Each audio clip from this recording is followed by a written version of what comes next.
Yung mga 24 oras, yung mga bata dapat hindi humawak ng buga. Ito, tingnan yung malakas.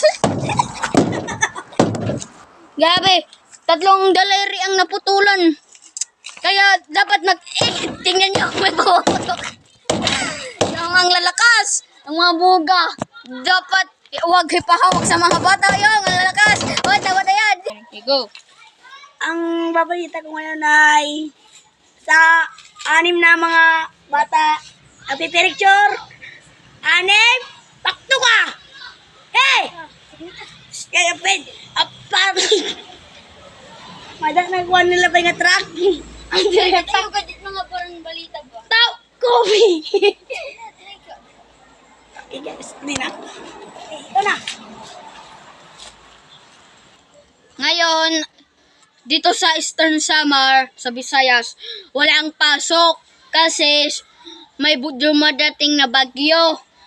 Ngayon ay uulan, mamayang gabi na pagsapit ng gabi, uulan na.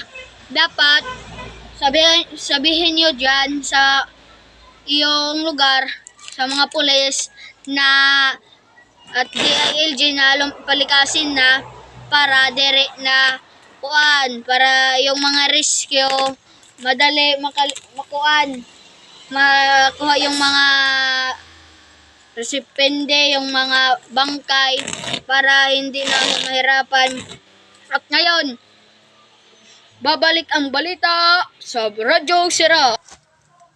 Fernando, ikaw ang masasabi na saan ang balita yung ulan dadating, babagsak? Dito ulan. Dito kabay ulan bagyo. Dito balangkayan bagyo-bagyo. Hindi na balik oh. Tapos ikaw, dapat likat tayo. Ramar, Sharmi, Kalir, ulit ko kakil, ulikas na. Dapat dito na Manila, uluwat na. Di ba natibok kay bagyo at buhol, dapat likat na. Yan ang po ang uulan. Shit! Thank you, Fernando. Ngayon, dapat lumikas na kayo agad. Nagtitika ng eskwela. Bye-bye, guys!